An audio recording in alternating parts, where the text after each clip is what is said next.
We are here to support you every single step of the way. And there's some people you're going to meet in a moment who are the very reason why it looks like that. We have many different events, not just for you, but of course for your children, to help them feel like they have everything that they need going through this and that there aren't any unknowns. If you've been through it before, as you know, like every child experiences it differently. I know I had very unique experiences from both of my children, from one who I had to track down and bug every single second, and then one who gave me like a spreadsheet of basically pros and cons that he had planned out. For each of you, it will be unique to you, unique to your children. And that's what the benefit is of having a guidance department that is well supported by our district in terms of our number, our caseloads, that they can make this experience very personalized for you. And with that, I'm going to turn it over to a person who is going to be in every single one of these meetings and guiding you along in this process as she works with the school counselors, and that is our Director of Guidance, Kelly Malcheski.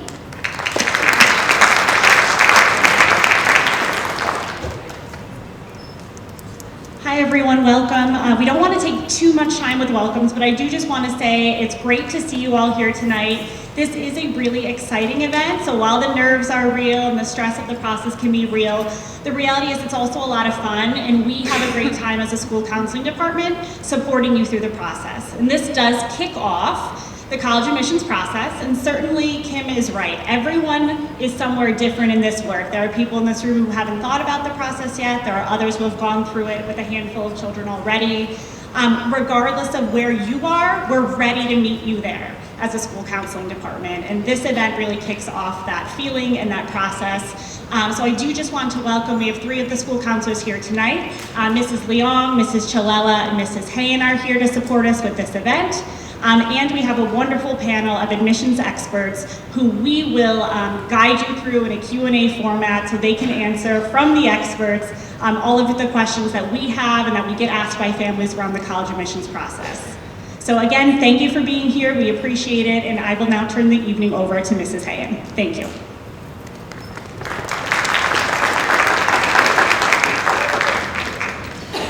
Hi everyone, it's wonderful to see you all tonight. This is a very exciting, happy, and positive evening, as Ms. Malcheski said. It's the kickoff to the college process for our junior class. I am thrilled to welcome a beautiful panel of my esteemed admissions colleagues. And so what I'd like to do first is just give them an opportunity to say hello, if you wouldn't mind, just telling our students and parents your name and the institution that you represent, please.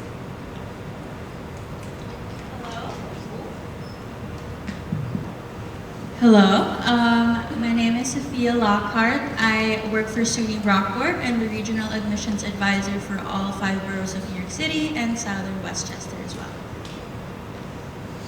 Hi everybody, my name is Lori Wax. I'm the Director of New York Recruitment for Penn State.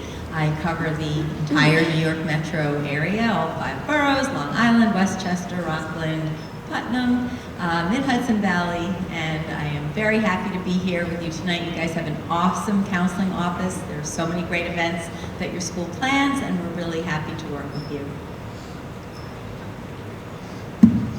Hey everybody, thank you so much for being here tonight. My name is Brian Gomez. You can call me BG if that's easier, he and his pronouns.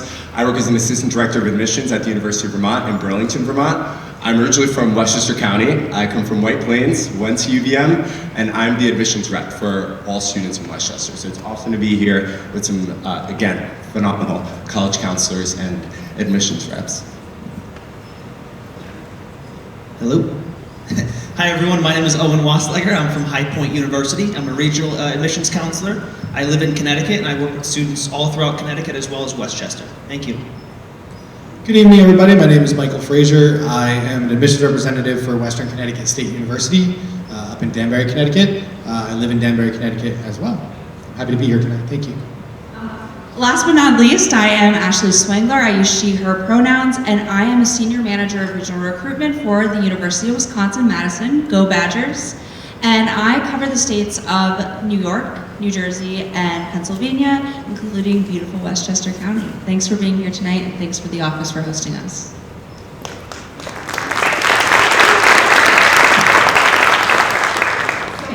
So a couple things I just want to point out. You may notice that we have a really nice diverse dais of college representation here. Public universities, both in-state and out-of-state, as well as private universities. We do that deliberately because we believe and we know that there is a place for every student after high school. Such a wide variety of institutions, and this spring, I hope you and your families find joy in the exploratory process. The other thing I want to point out before I ask my first question is the gentlemen and ladies sitting at the table here are admissions counselors. So what that means is they work in the Office of Admissions, and I think I'm correct in saying this, you all would assess the application. So if a Harrison High School student applied to your institution, it would be read by you, certainly by others as well, but definitely by you, right?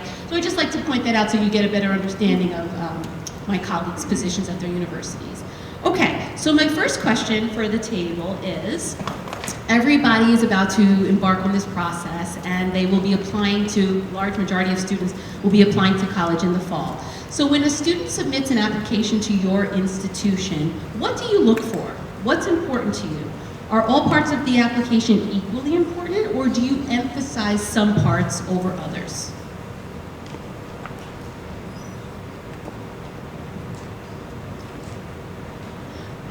So for a SUNY institution, important for us is to very much holistically look at the application. So depending on your grades through, there are going to be certain programs and majors that we are going to look at more on specific classes.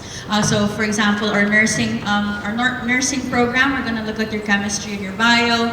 Your business courses, we're going to look at your math courses. But overall, your GPA grade throughout your whole cumulative weighted average, but as well as holistically you as a student, everything that you do in your institution and as well as outside from the high school, put everything in there because that is time away as well from your academics. I also very much look at your essay. Your essay is how I'm going to understand you as a student outside of your GPA, outside of those numbers. So things that I need to know of time in your high school curriculum basis on things that you've experienced in high school, that in your essay is how we're going to be able to evaluate and see that. Sometimes I ask a question, I remind myself that I should rewind and remember that not everyone in the room has had a student apply to college before. I just want to make sure I say out loud the parts of the application at the majority of institutions. So there is the application itself. The most common one that students use is an application called the Common Application, although there are others. Common Application will ask demographic information, information about extracurricular activities, academic honors, courses in progress. Students will write an essay when they apply to college. We will submit a transcript on their behalf. The school counselor writes a letter of recommendation for every senior on their caseload, and students will also ask at least one teacher for an academic letter. So when I ask this question about assessment and Sophia says, oh, we holistically assess, that means that she's really looking at all of those pieces that I just outlined. Kind of going off of what my colleagues have said, again, Ashley from Wisconsin, all of us are looking for similar things when we're sitting down to read an application. So we're asking some questions of you as applicants. Are you going to be able to do the work that our university is going to require of you? And also, what type of community member are you going to be? We use different ways and methods to assess this by institution, so the way that we read applications by school is going to be very different.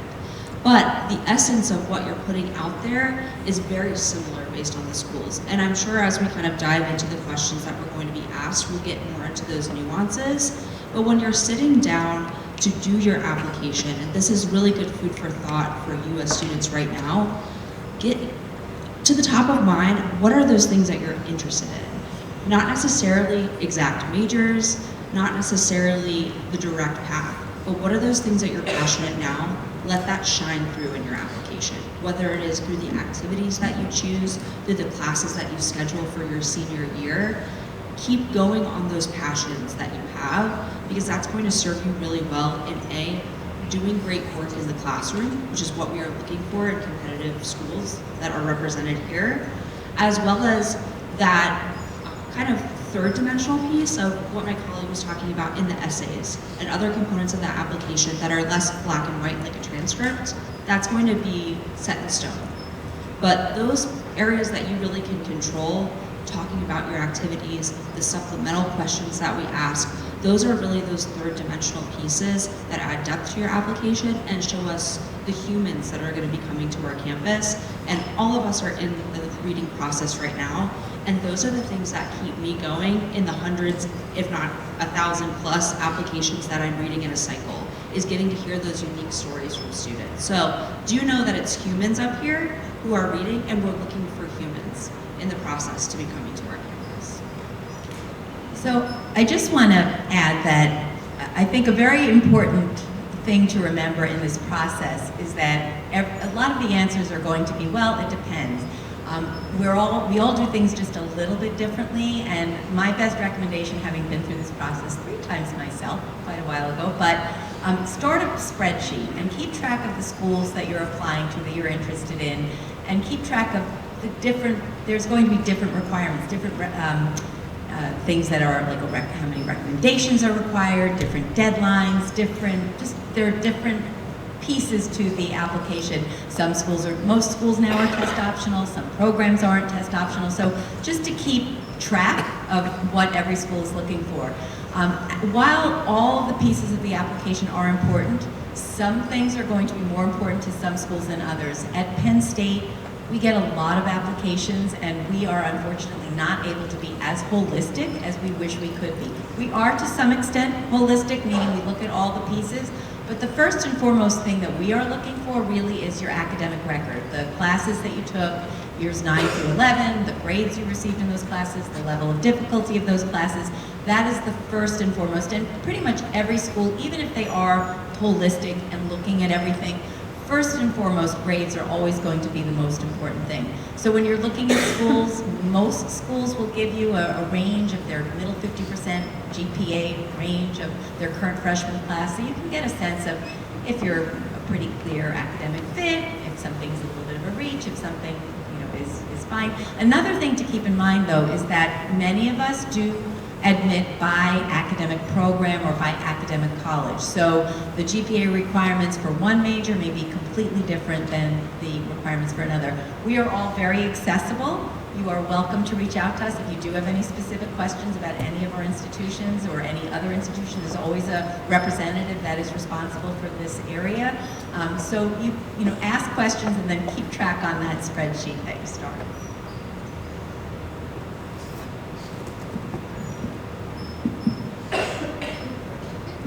Just one quick thing about High Point University, it might be similar across the board here.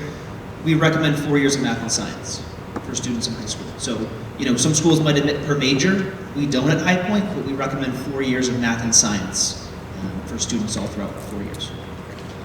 Yes, juniors, as you come into your junior meetings, you will be taking math and science in senior year, as all students at Harrison High School do.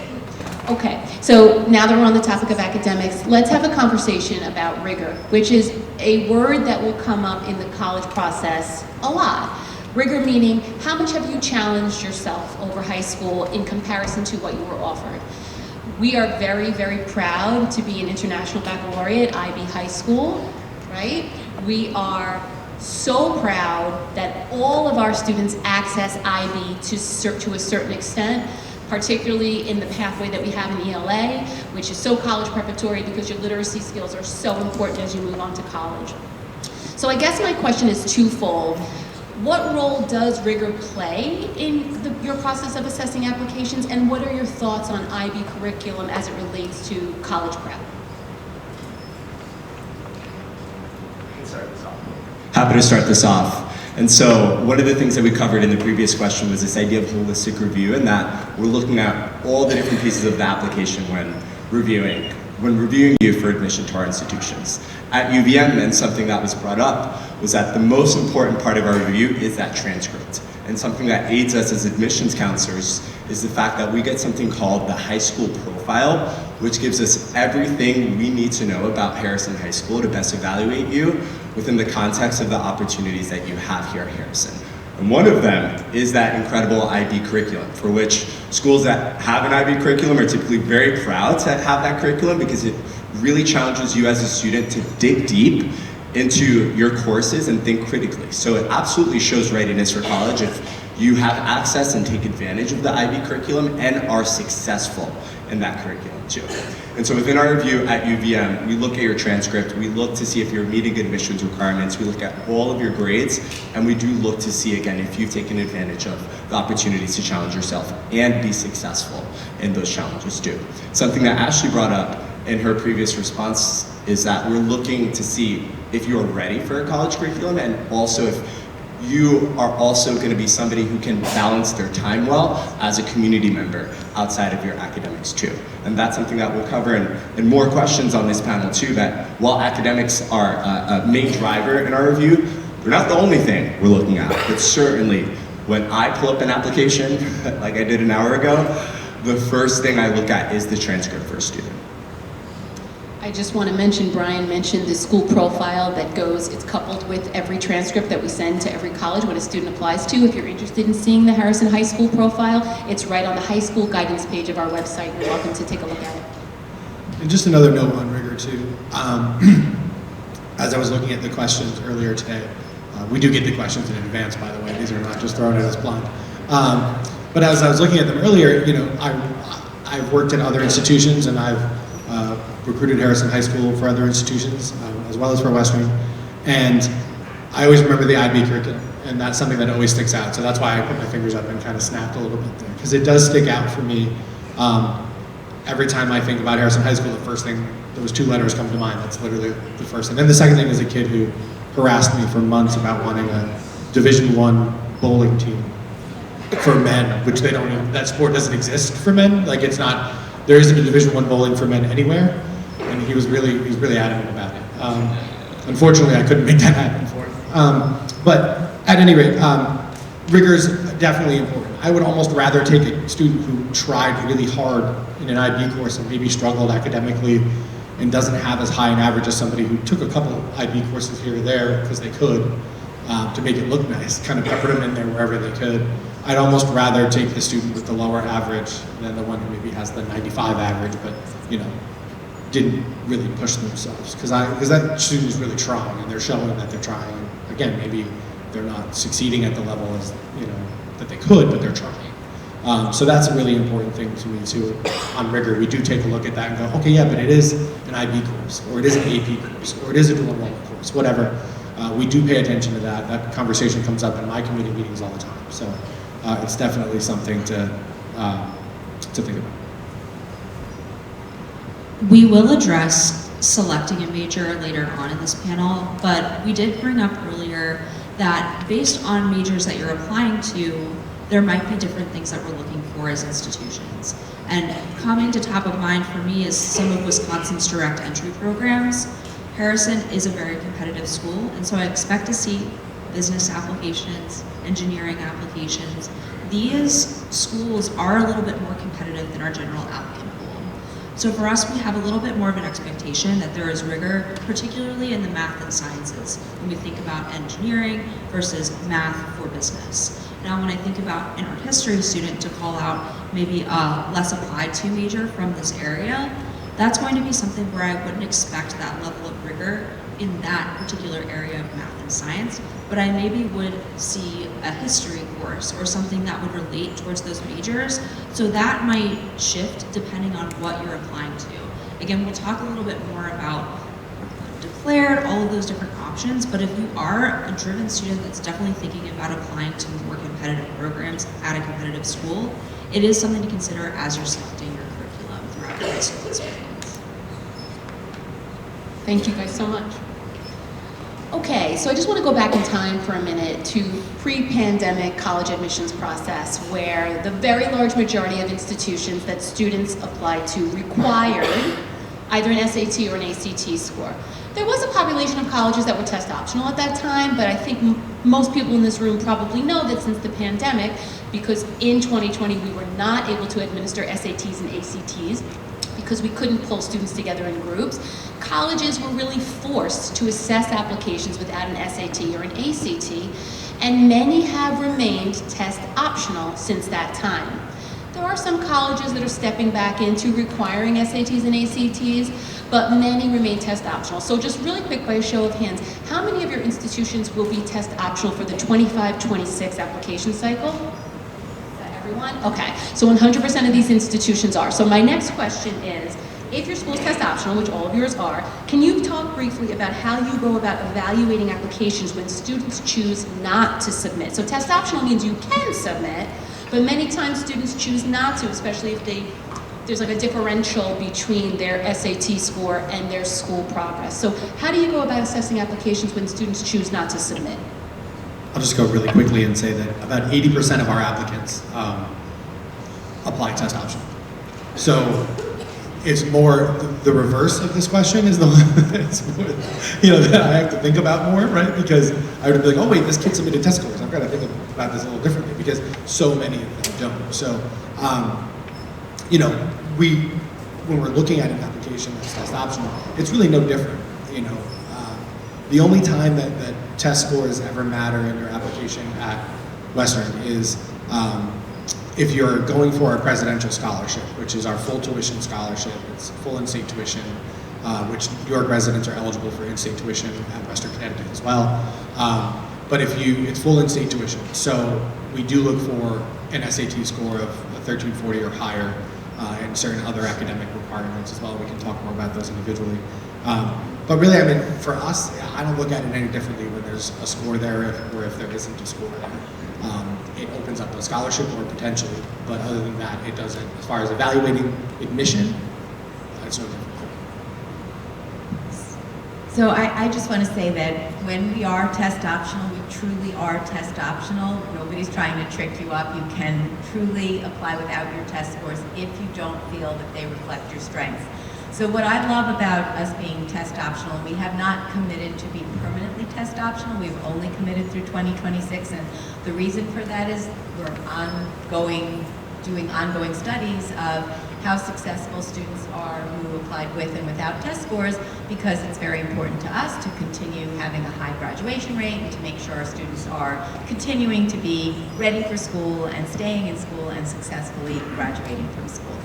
But from so far, it's been pretty close, and so we have continued to be test optional.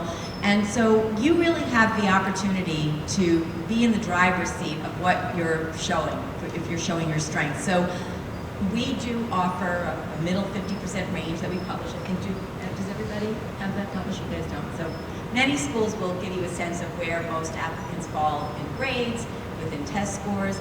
And if you're high in the GPA range and low in the test score range, there's no reason to submit your test scores. If, on the other hand, maybe your grades are okay, but you have stellar test scores, we will then factor them in, and that can definitely help your application. But if testing is not your thing, don't worry, it's okay. We will just place a greater emphasis on your academic record. Last thing I just want to mention is I think all 6 of us would agree that you should take that SAT or ACT. You should take it, see how you do. If you think you can do better, take it a second time, but just be wary not to over-test. It really is just a snapshot of your high school experience. It's only a couple hours. And going back to the very first question, when we talk about all those different pieces of the application, the first thing that they said, UVM, and I presume many of the institutions here that we're looking at, is going to be the transcript. And so with that being said, take that SAT, pick one, take the ACT, pick one, see how you do. You can find all of the information on our middle 50% averages on our websites. All of that information is available to you, and make the best decision for yourself after having conversations with your guidance counselors on whether or not you think it will enhance your application or if you think your transcript is a better indicator for you. To Brian's point, I also want to make sure I add, and I want to make sure that everybody in the room understands, if you choose to sit for an SAT or ACT and then you decide not to share it, colleges will never know that you sat. They remain in your College Board account or they remain in your ACT student account, which colleges do not have access to, so you just get to keep that to yourself, right? The other thing I also want to mention is I think Ms. Malcheski might have put SAT, okay, yeah. So we offer, which is another really positive thing that grew out of the pandemic, we offer the SAT and the ACT during the school day here at Harrison High School. In the spring, in March for juniors, and then you can have an opportunity again in the fall of senior year. I recommend this to my students. I think it is a much more comfortable experience to come to school, right, and take the SAT, as opposed to getting up early on a Saturday and going to a high school that you're unfamiliar with. If you're interested in this opportunity, the sign-up sheet is in the back. It's very easy to fill out. You need to please write a check out to Harrison Central School District and bring it to the guidance office. So I just want to take this opportunity to mention that nice opportunity. I just wanted to add to what Brian said, because it is really important to take the tests, and if you don't do well, you don't have to use them, but you never know, you might end up applying to a school or to a program that does require them, even if the school is test optional. Sometimes MD, BSMD programs or some nursing programs do require them, so have it in your back pocket just in case you need it. But if you don't feel like it reflects your strengths and you don't need it, then you need it. And sorry, one last point on tests, I apologize. But I think it's really important to get good at taking tests. And if you want to be a teacher, you have to pass a standardized test. If you want to be an accountant, you have to pass a standardized test. If you want to be a nurse, you have to pass a standardized test. And the list goes on and on and on and on and on. There's so many professions that have a gateway test that you must take in order to enter that profession. So the better you are at taking a test, the better off you're going to be. And also, just to add something, it won't hurt your application to have it. If you have it and, for example, your grades are not so well, it adds on to what we see of what the rigor you can do regarding your knowledge bank of a couple hours of taking the tests. If you have good grades, you have a good SAT score, it just adds to adding more to what your knowledge is regarding your high school time. An added thing too is we are very open. We was stated by my colleague, all of us handle a territory and why we are here in Harrison. So I have had a student call me and say, I may not be sure of having my ACT in my application. Can it be removed from application? Did it in 10 seconds, still reviewed as finely as possible. It's really having those conversations with us. That's why we are here. Thank you. Okay, so a big part of our conversations in these junior meetings that are currently taking place is encouraging students and families to really start exploring where you might want to apply to college in the fall. There are many ways to do that, online, through Naviance. We have college rep visits that you can sign up for in Naviance. You can come and meet with a representative in the guidance office. But what we really love for families to do when it's feasible is to make a college visit. We are very fortunate because we are nestled in a metropolitan area. I would say there's probably 200 colleges within an hour of Harrison High School. So we want to encourage families, you don't have to travel far, to sign up for a formal campus tour, speak with an admissions rep, get to see all of the facilities on campus, ask the questions that are important to you. So having said that, I'm very curious to ask my colleagues, what do you think the benefits of making a college campus visit are?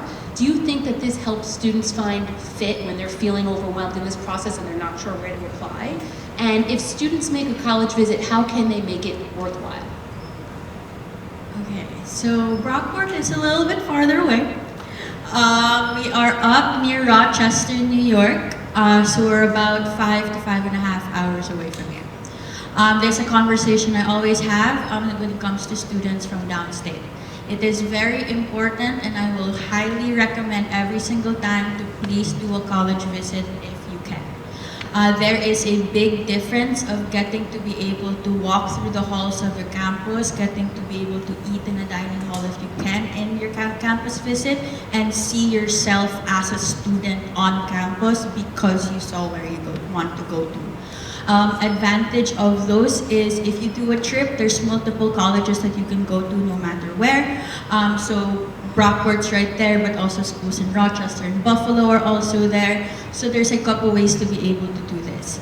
There's also Accepted Students Day for all of our universities, where once you're accepted, you can have an Accepted Students Day where you get to do a campus tour, talk to your departments, have a whole day on campus. An added advantage of this as well is, for example, for Brockport, is we do also have academic appointments that you can do alongside your campus tour and presentation days. So you can have a full overview of your program with the department, talk to the department chair, have a full tour of the department, so you have a very much full overview before you leave campus, and you have an informed way of getting to see if you want to be a student in that school. please do not pass on this if you are able to. There is a very big difference of getting to see yourself on campus when you visit comparative to you only seeing it on the website and hearing from information from us. So High Point, North Carolina isn't too far away. About an hour and 20 minutes from on a plane from LaGuardia, so it's not too bad. The campus visit's super important for us. You know, we look at demonstrated interest. We want to reciprocate that investment that you have shown in us. So when you come down to campus, it's about an hour and a half tour, golf cart tour, provide lunch for our students. But you really want to be comfortable in the atmosphere that you are in. So obviously campus visits are very important, and that can go to show on the application, and that can really help you out from getting accepted to a school or not. So we like to reciprocate that investment. You'll do an interview with the admissions representative on campus when you're done. And then you'll be on your way to, you know, plenty of other schools in the area as well. So campus visits are very important. We also have interviews regionally with our students as well. But getting familiar and getting comfortable with that atmosphere that you're in and that size of school that you want is very important as well. Also visit when students are in session. Try to visit when school's in session so you can see everything that's going on campus. Some of you might be looking even farther away. I'm obviously from a school based in the Midwest. I also used to work for a school based in California, and I lived out here recruiting students. So that might not be an ideal trip to take in the middle of a busy sports season. So to your counselor's point, there's about a 200 school list in this area. My suggestion to you at this time in your high school career is go figure out amongst the schools in this area, do you like small? Do you like urban? Like, what are some of those qualities that you like in a campus? So then you can make the determination if you're gonna head out to the Midwest, if you're going to visit somewhere on the West Coast.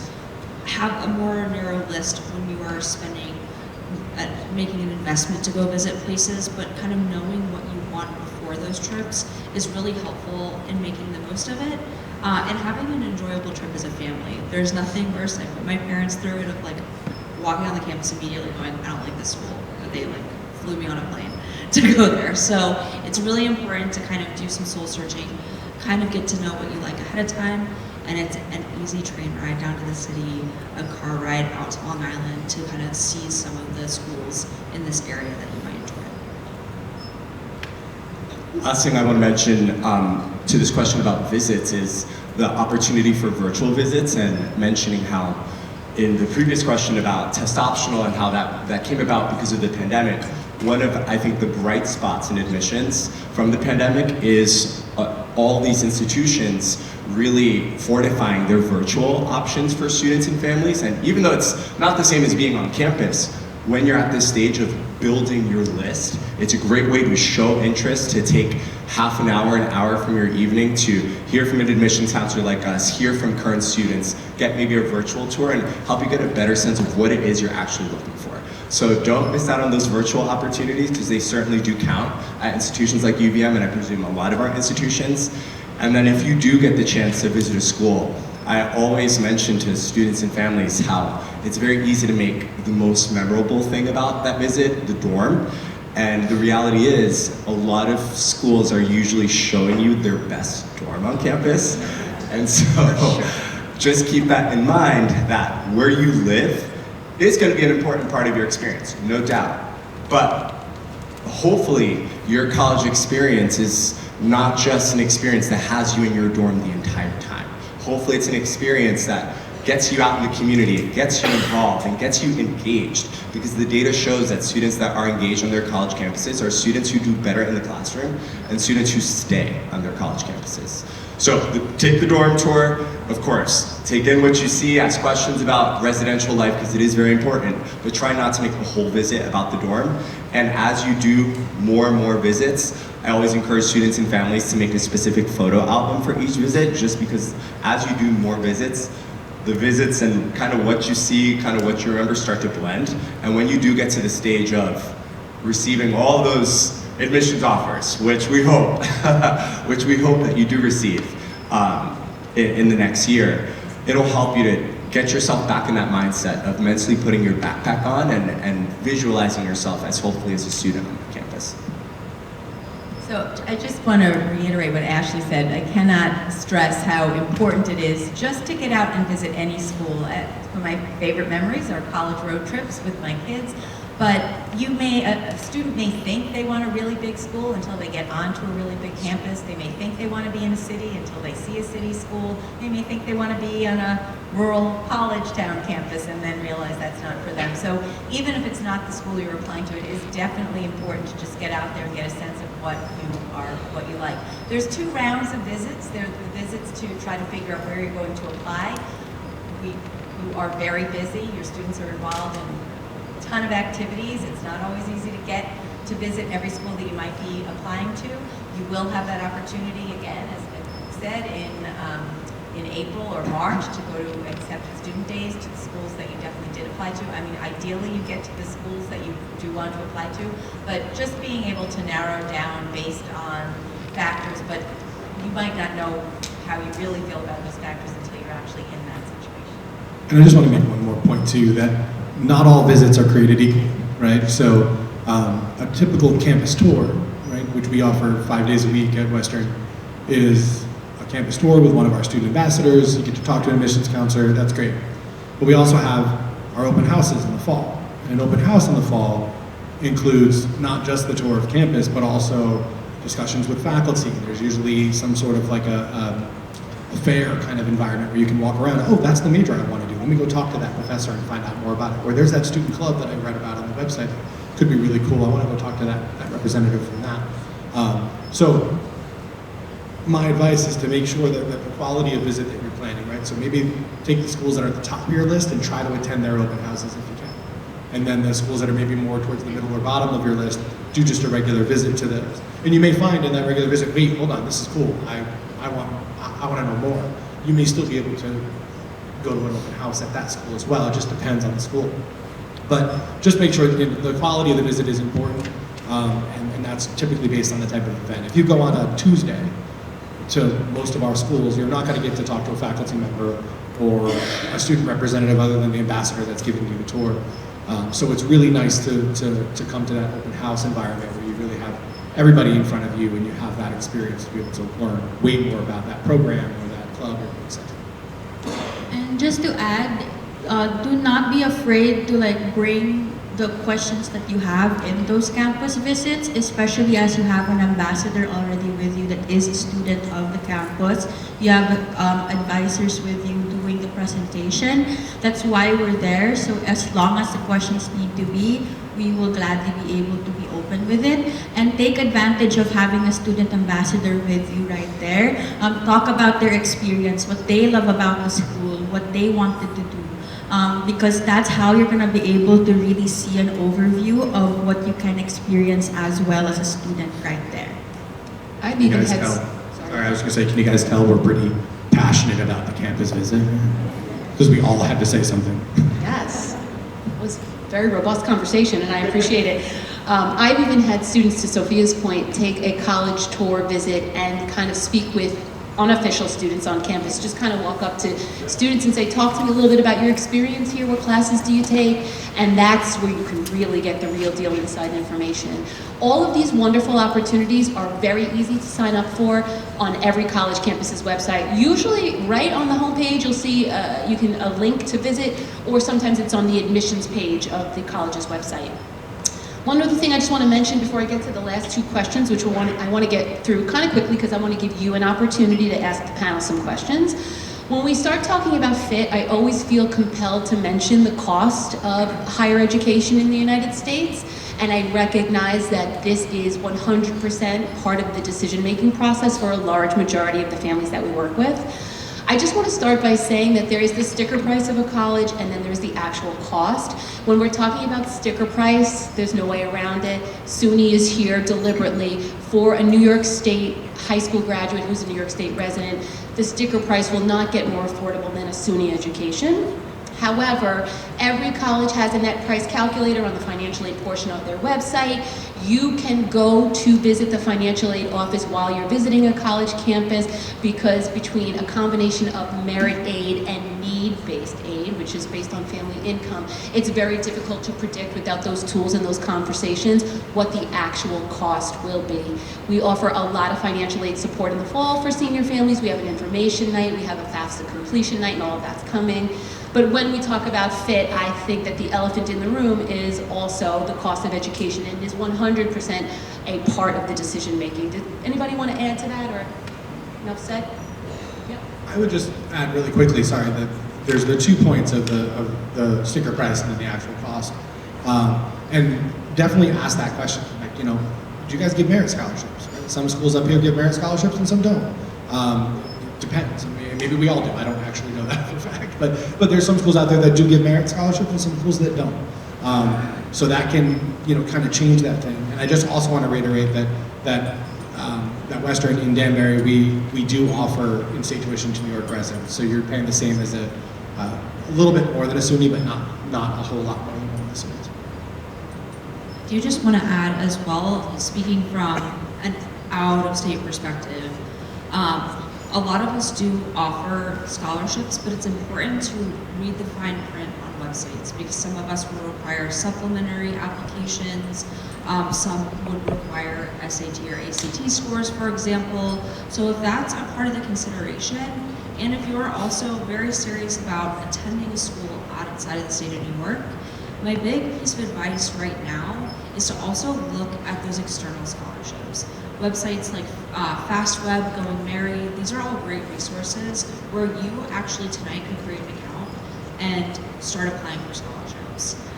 It is important to have a nest egg outside of what college is going to give you because the reality is a school like Wisconsin is not going to give you state-based financial aid. You would maybe qualify for federal financial aid, but there would be a gap because of you being an out-of-state student. So it is important to prepare and not be surprised come March when you're getting your decisions back and there's a gap to what your family might need to make the decision. So get ahead of that and use those kind of websites to build yourself some padding to really make a solid decision for yourself when happy news comes.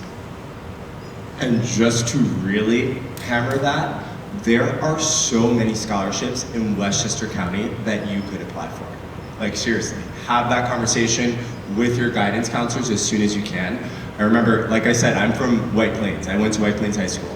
There was a scholarship bulletin board that was updated every single month at my high school that I swear I visited on a weekly basis. Students, an hour of your time is absolutely worth $1,000, $2,500, $5,000. There are scholarships that range, that are in these ranges that are available for you here in Westchester that you could take advantage of, in addition to all of the national scholarships and community-based scholarships that are out there. Please toss your name in the hat for a lot of these scholarships that are right around the corner. We house all of our scholarships in Naviance, so it's very easily accessible, and if you need access to your Naviance account, you can just ask your school counselor.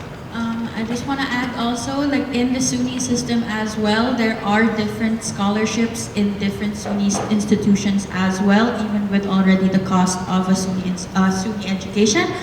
So for example, for us in Brockport, with actually coming out of a 96 average in your high school, you actually get a free room in your freshman year with us, just with having that 96 average. And with that IB curriculum already added on as well, Harrison adds more to your rigor regarding the academics that you have. As well as New York State residents, please also look into the Excelsior Scholarship. The Excelsior Scholarship is all for New York State residents. If your household income is less than $125 per year, you're already New York State residents, you will be eligible for the Excelsior Scholarship, and that goes to the 70/70 of a SUNY education. So there's a lot of scholarships out there, and filling out, like I said, as my colleague said, 30 minutes, an hour of an application that lowers down your cost quite a bit, that will be able to be applicable to your financial aid. There's also other like foundation scholarships in different institutions as well that's not publicly advertised, but it's already within the system of evaluating financial aid. So get the information of those in the schools that they also are interested in, because that does add as well. Okay. A lot of times when students are getting ready to apply to college, they ask us a very common question, which is, do I need to indicate a major when I'm applying to college on my application? Students experience a lot of anxiety around this. We do have plenty of students that apply to college as an undecided major. They're unsure. So I just want to ask the panel quickly, if a student does not indicate a major on their college application, does that change the way you assess? If a student applies undecided, is that a strike against them? Is that a concern? At High Point University, we don't have any direct entry programs yet. So undecided is our most popular freshman major for students. When you're undecided at High Point University, we have a Discover You program as well. So you'll have your own advisor as well as your success coach your freshman year that's going to help you kind of pick a major and take some courses that you're interested in. You don't have to declare a major until the second semester of your sophomore year. Like I said, none of our programs are direct entry, so you can transfer to any program you want as an undecided student. We do have an official program for students that are undecided. We call it our Division of Undergraduate Studies. It does not hurt you if you do not know what your major is. That being said, I do encourage students to check out websites of colleges and look at majors. We have 275 majors. They're divided between 12 different academic colleges. We're always looking to fill all of our programs, and so many times students all apply to the same thing. And when everybody applies to the same thing, those things become very competitive, even though they may not be harder or better than some other phenomenal programs that we have that are just less heard of. So I do encourage you, it's fine to be undecided. You do not need to know what you're majoring in, but take some time and just explore what's out there. You're exposed to a lot in high school, but probably not 275 different subject areas. And it's really just a great exercise to learn what's available to you. Yeah, I think a lot of the times when we talk to a student who's, quote, undecided, it's not necessarily that they don't know what they want to do. It's usually that you put a list of 275, 100 plus different options, and there's too many things that they want to do. And so undecided is a great place to start. And similarly at UVM, we give our students until the end of their sophomore year to formally declare a major. I just do want to add that for some programs at different institutions, they may be more competitive than others, and there might not be an ability to transfer into that program once you start. And so at UVM, for example, our nursing program is our most competitive program. We have our own hospital. It's a level 1 trauma facility on campus. There's no ability to transfer into the nursing program at UVM because, again, it is our most competitive program, and we want to ensure that all of our nursing students have the opportunity to be placed into their clinicals. Similarly, engineering is another program where that program is known at a lot of institutions for being structured and very regimented, and not that it's impossible to switch into engineering at UVM. But we always encourage students who have an interest, strength in math and science, and want to figure out if engineering is for them, to start there. And then after your first semester, if you're still not feeling it, it's a lot easier to switch out than it is to switch in. So just, again, going back to this overall theme of using us as resources, having these conversations early and often, undecided is absolutely not a disadvantage to you as a student. However, it is important to keep in mind all of the different options that you have at your institutions of choice and how easy it is to switch in and out of programs at each school. And also, I'm so sorry. Regarding to an undecided student as well, that's why you're going to be assigned an academic advisor in that freshman and sophomore year, is to be able to have those conversations fully with you also of which classes we should put you in, so that we can touch base on those interests you maybe have, so that we can find the perfect major for you. It's the same as High Point. Ours goes until the end of your sophomore year, so we have that leeway of time to really figure out, take a class or two. I myself switched my major in my sophomore year, and you're able to make those switches and conversations as long as you start those conversations early. I did just want to, personal anecdote, I was one of those students that maybe wasn't overwhelmed by those decisions. I wanted to do about half of them. And so, you know, if you're a student who is having trouble like really narrowing down what it is you want to do because you have so many different passions, certainly going undeclared, especially at Wisconsin, in a specific college and school is definitely the way to go. For instance, we have an undeclared engineering program that is still direct entry, but we also have an undeclared letters and sciences, which encompasses half the majors on campus. So being undeclared does have its nuances at Wisconsin, so it is important to do a little bit of research to figure out what is the best version of undeclared. But then that being said, the best thing I did as an incoming freshman was to make an appointment with the Career Center and go, these are my laundry list of things that I want to do with my life. And my career counselor literally was like, oh, I know the perfect major for you. And I was like, really? That's so crazy. And I found arts management because I love business, I love the arts. There were so many things I wanted to do that kind of intersected that. So, you know, you don't have that figured out today, and maybe even when you apply, but having those very meaningful conversations with those resources on campus is a huge game changer for all of us undeclared kids. So definitely want to give you that personal anecdote as well. I think that's wonderful advice. Thank you for saying that. There are so many resources on college campuses for almost every need you could possibly have, and that's one of them. Okay, this is my last question for the panel before I give parents and students an opportunity to ask questions. So, this wonderful group of people in the room are about to embark on a very exciting process of exploring and applying to college. So my question to you is, what is the best advice you have for students about to embark on this process, and what is your best advice for their parents? So my best piece of advice for students is breathe. And my best piece of advice for parents is breathe. Right? So, but no, in all seriousness, take a breath. It's okay. It's going to be all right. Everything is going to work out. You'll be shocked by how it all falls into place. You know, that happens in our lives sometimes, and this is typically one of those things that it all falls into place eventually.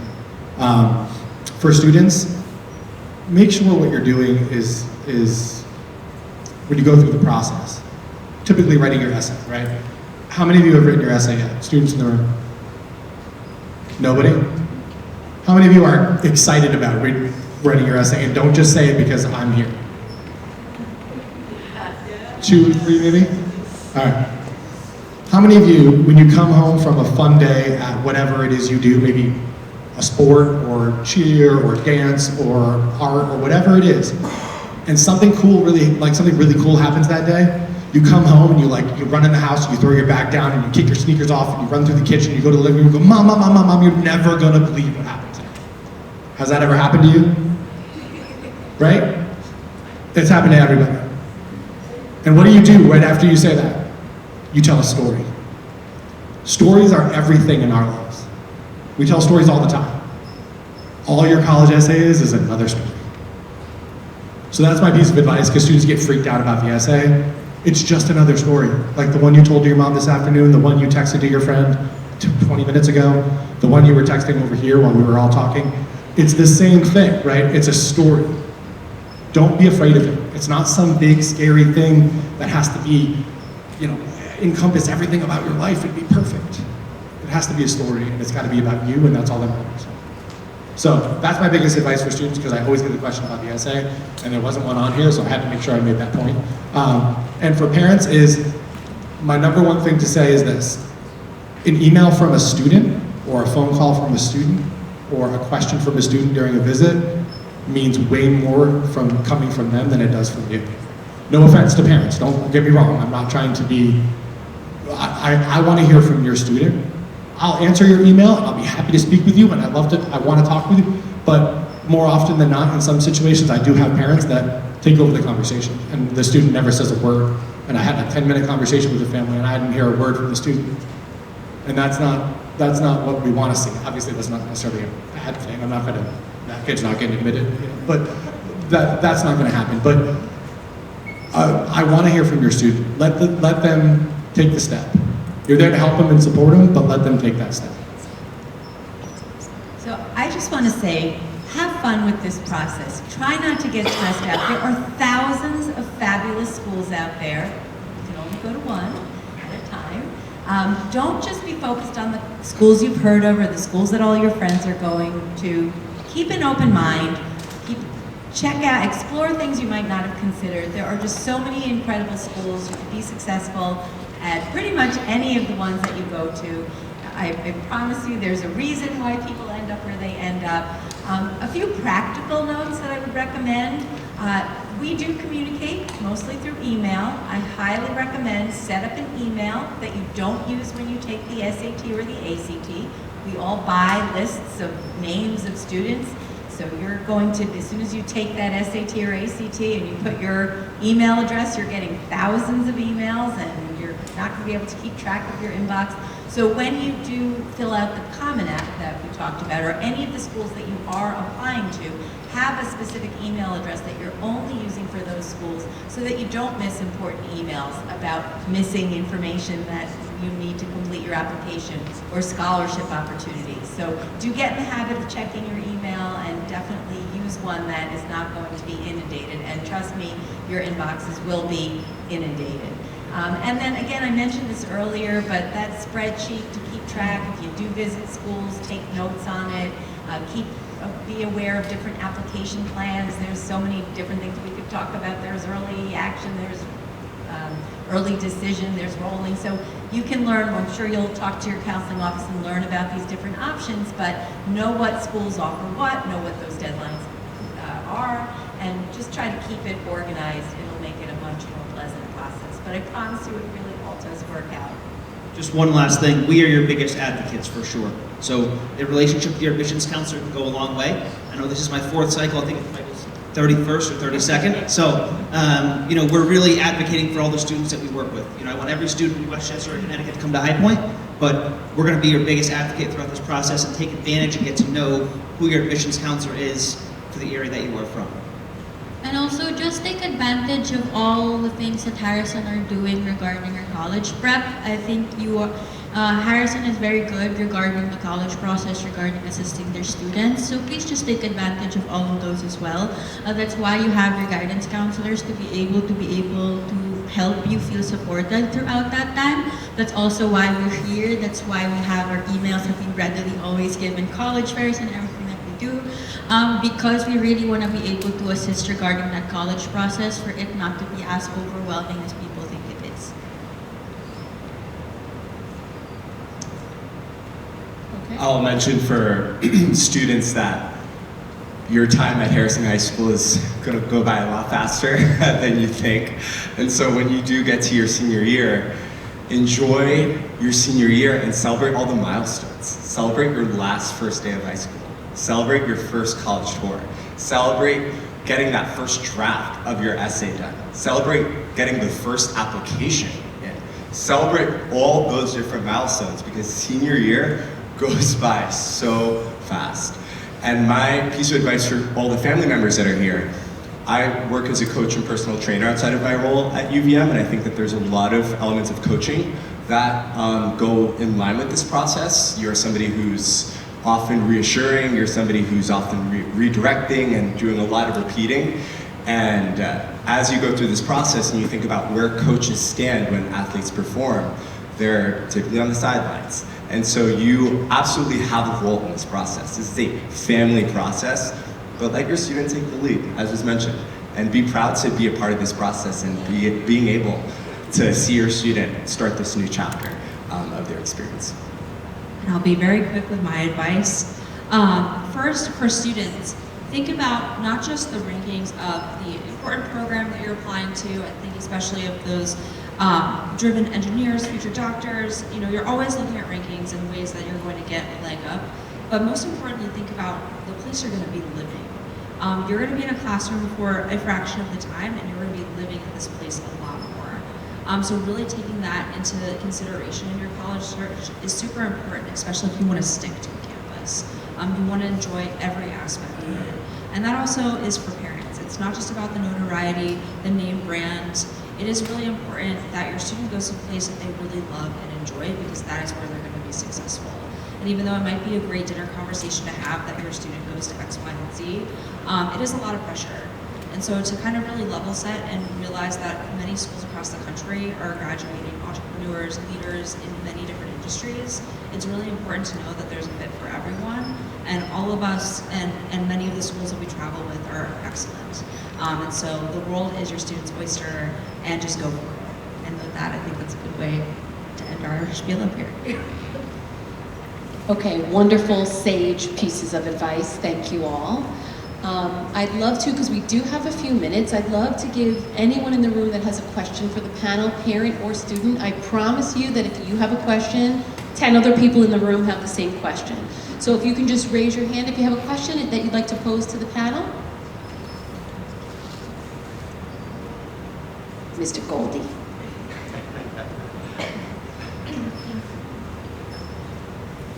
First, thank you all for coming and doing this.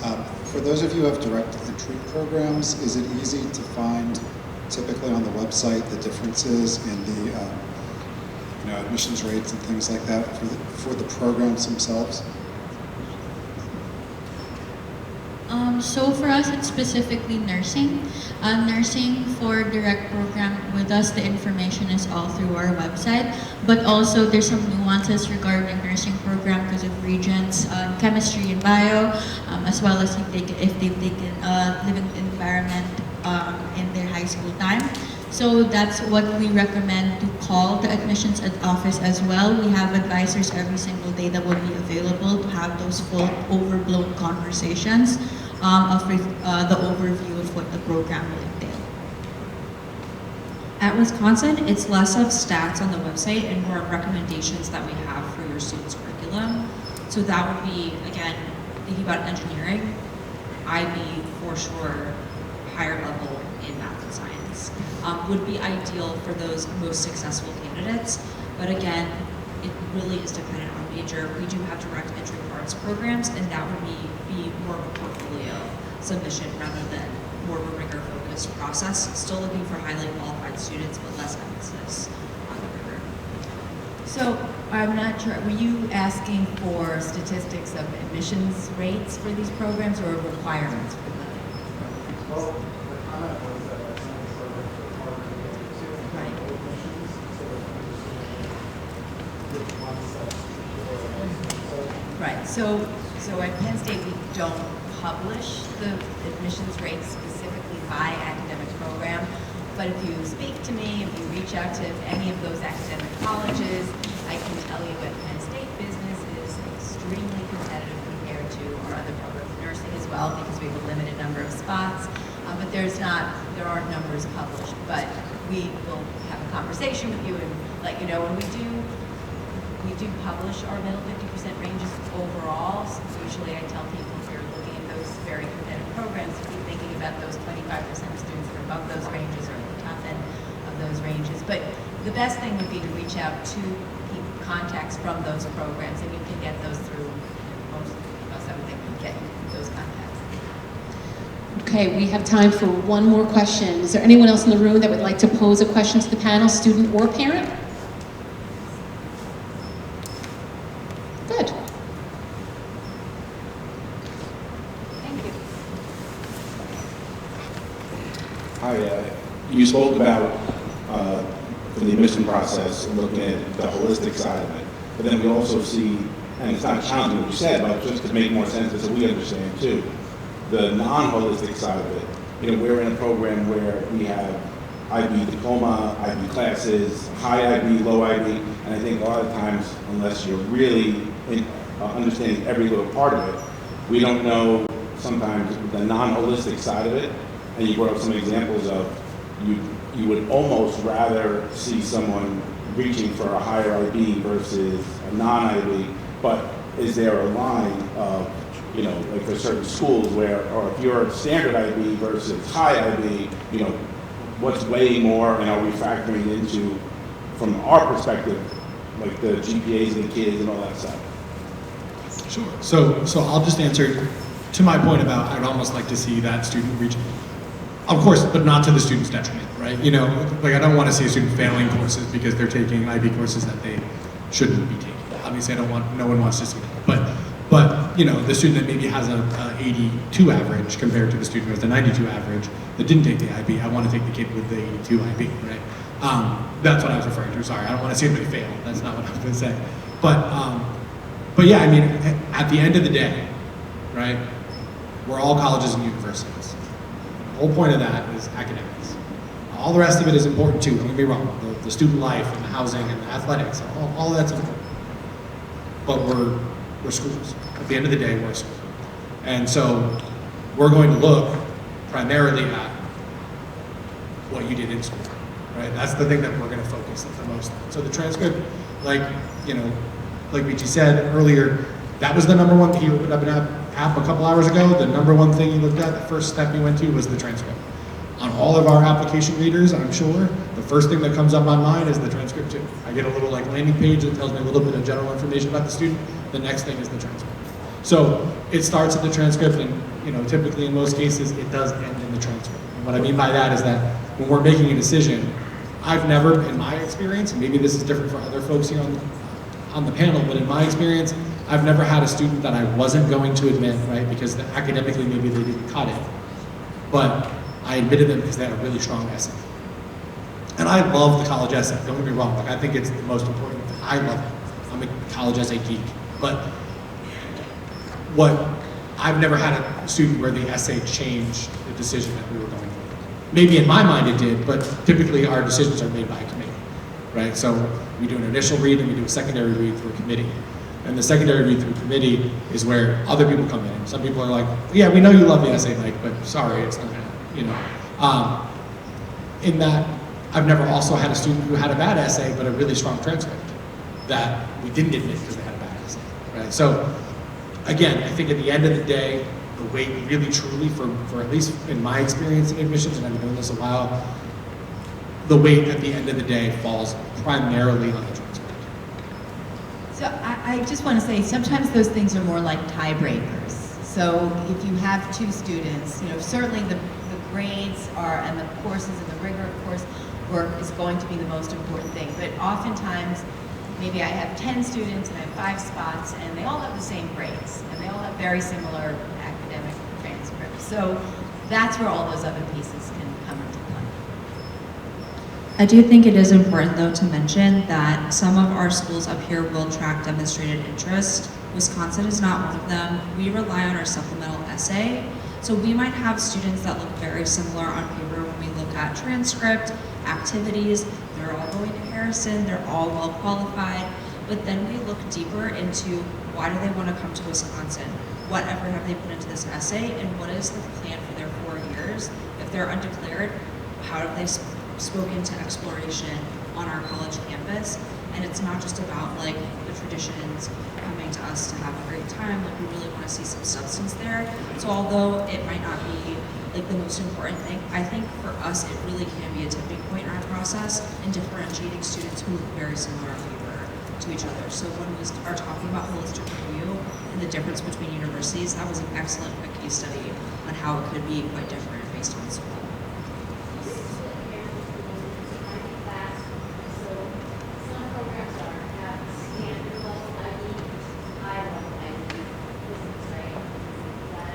It does matter in some cases, especially direct entry programs, where we would look at a standard level as sort of, again, an upper level college prep, but a higher level is that high level IB class. So when we're looking for the college level calculus, I'm talking about an HL IB class.